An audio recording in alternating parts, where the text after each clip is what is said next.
ओम नीलाचलनिवासाय नित्याय परमात्मने बलभद्र सुभद्राभ्यं श्री जगन्नाथाय ते नमः। जय जय जगन्नाथ महाप्रभु प्रभु चरणारविंद जुगलरे अनंत कोटि प्रणिपात महाप्रभुଙ୍କର ଦିବ୍ୟ ନମସ୍କାର ଚାଲିଛି। ମହାପ୍ରଭୁ ଅନସର ଗୃହରେ ରହିକିରି ସେବା ଶୁଶ୍ରୂଷା ସେବକମାନେ କରୁଛନ୍ତି।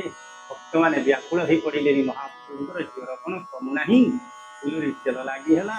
3 ଦିନ ଧରିକି ମହାପ୍ରଭୁଙ୍କର ଅନେକ ସେବା ସବୁ ଚାଲିଛି। ଆଜି ସମ୍ବାଦ ଆସୁଛି ମହାପ୍ରଭୁ ଚକାଭିଷେକ କରିବେ। ଆଜି ଦଶମୀ ତିଥି। ଦଶମୀ ତିଥିରେ ମହାପ୍ରଭୁଙ୍କର ଚକାଭିଷେକ ନୀତି ଅନୁଷ୍ଠିତ। ତେଣୁ ଶ୍ରୀ ଜଗନ୍ନାଥ ସଂସ୍କୃତି ଚ୍ୟାନେଲ ତରଫରୁ ଆପଣମାନଙ୍କୁ ସ୍ୱାଗତ କରୁଛି। ଆପଣମାନେ ଆଜି ଶ୍ରବଣ କରୁଛନ୍ତି ମହାପ୍ରଭୁଙ୍କର ଚକାଭିଷେକ ନୀତି। ଘଣ୍ଟା ମର୍ଦଳ ଶଙ୍ଖାନଂ ଈଶ୍ୱରେ ଚ ପୁନଃ ପୁନଃ ଘଣ୍ଟା ମର୍ଦଳ ଶଙ୍ଖାନଂ ତତ ଉପଚାରଣ ଶବ୍ଦନ ପ୍ରେୟ ସ୍ମୃତି।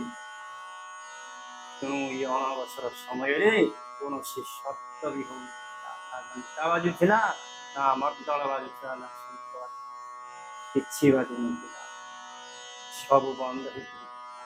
ଆଜି ସମ୍ବାଦ ଆସିଗଲା ମହାପ୍ରଭୁଙ୍କର ଯେ ମହାପ୍ରଭୁ ଧୀରେ ଧୀରେ ଜ୍ୱର କମୁଛି। ଆଜି ମହାପ୍ରଭୁ ଚକା ପକେଇକିରି ବସିବେ। ସେଇଥିପାଇଁ ଆଜି ଦଶମୀ ତିଥିରେ ଚକା ବିଜେ ନୀତି କ୍ରାନ୍ତି ସବୁ ଅନୁଷ୍ଠିତ।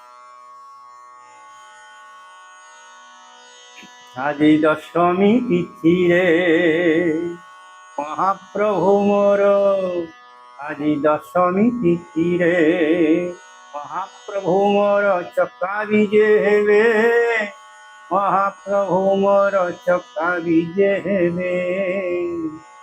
ଜଗତ ଦେଖୁଛି, ଜଗତ ଦେଖୁଛି ଏ ଅପୂର୍ବ ଲୀଳା, ଅପୂର୍ବ ଲୀଳା।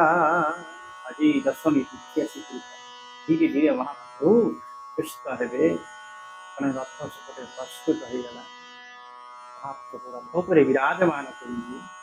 ତେଣୁ ଆଜି ଦଶମୀ ତିଥିରେ ମହାପ୍ରଭୁ ମୋର ଚକା ବିଜେ ହେବେ।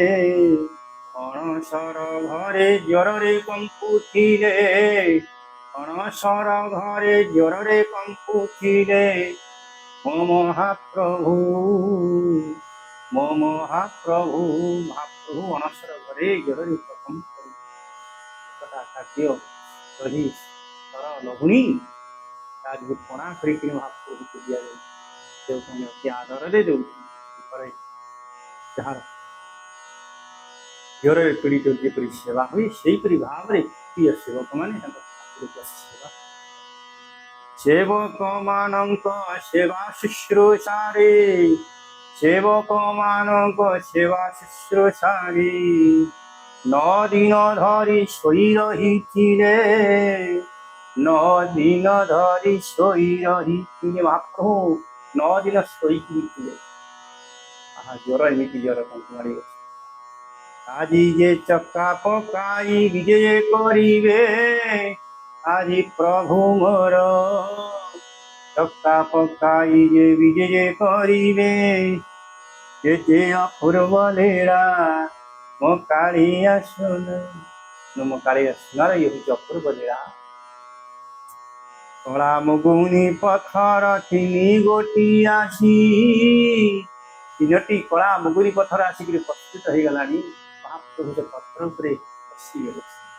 ଆସିଲ ରହିଲାଣି ଅଣସର ଘରେ, ଆସି ରହିଲାଣି ଅଣସର ଘରେ। ମହାପ୍ରଭୁ ଶ୍ରୀ ଅଙ୍ଗରେ 3 ଦିନ ଧରିକିରି ପଞ୍ଚମୀ ଷଷ୍ଠୀ ସପ୍ତମୀ ତିଥି 3 ଦିନ ଧରିକିରି ଏବଂ ମାଲିସ କରୁ। ଆଉ ଅଷ୍ଟମ ଦିନରେ କ'ଣ ହଉଥିଲା ମହାପ୍ରଭୁଙ୍କର? ନବମ ଦିନ ଆଉ ଦଶମ ଦିନ ଆସିକି ପହଞ୍ଚିଗଲା। ତେଣୁ ଏ ଦଶମ ଦିନରେ ମହାପ୍ରଭୁଙ୍କର ସେବା ନୀତି ଆରମ୍ଭ ହୋଇଗଲା। ପ୍ରତିପଦାରୁ ଦଶମୀ ଯାଏ ମହାପ୍ରଭୁ ଶୟନ ଅବସ୍ଥାରେ ଥିଲେ। ମହାପ୍ରଭୁ ଅଣସର ଘରେ ଥିଲେ। ଥିଲାବେଳେ 3 ମୁଗୁନି ପଥର ଚକା ଉପରେ ଆଜି ବିଜେ କରିବେ। ଚନ୍ଦନ କସ୍ତୁରୀ କୁଙ୍କୁମ କର୍ପୂର ମିଶ୍ରିତ କରାଳ ନେତ୍ର ଉପରେ ଆଜି ଦିଆଯିବ। ମହାପ୍ରଭୁ ସୁସ୍ଥ ହେଲେଣି। ଆଉ ଟିକିଏ ରହିଲା ବାକି ମହାପ୍ରଭୁ ଦଶମୂଳ ମୋଦକ ଔଷଧ ଶାଳେ ବୈଦ୍ୟ ତିଆରି କଲେଣି। ମୋଦକ ପ୍ରାପ୍ତ ହେଲା କ୍ଷଣି ମହାପ୍ରଭୁ ସୁସ୍ଥ ହେବାର ବାର୍ତ୍ତା ଆଜି ପ୍ରଦାନ କରିବେ। 9 ଦିନ ରହିକି ମହାପ୍ରଭୁ ଶୟନ ଅବସ୍ଥାରେ ଥିଲେ। ଆଜି ମହାପ୍ରଭୁ ଉଠିଲେ, ଜ୍ୱର ଟିକେ ଲାଘବ ହେଇଛି, ସେଇଥିପାଇଁ ଟିକେ ଉଠି ବସିଲେ ଆଜି ମହାପ୍ରଭୁ। ତେଣୁ ଆପଣମାନେ ଶୁଣିଲେ ଏ ଦଶମୀ ତିଥିରେ ମହାପ୍ରଭୁଙ୍କର ଶତାବ୍ଦୀ ପୁଣି ଆସନ୍ତାକାଲି ଏକାଦଶୀ ତିଥି ହେବ। ମହାପ୍ରଭୁଙ୍କୁ ଦଶମୂଳ ମୋଦକ ଲାଗି ହେବ। ଆଉ ମହାପ୍ରଭୁ ସୁସ୍ଥ ହେବାର ବାର୍ତ୍ତା ଆଜି ଜନ ସମାଜକୁ ଦେବେ। ତେଣୁ ଆପଣମାନେ ଶୁଣିଲେ ଭକ୍ତିର କଥା, ଭାବର କଥା। ଜୟ ଜୟ ଜଗନ୍ନାଥ।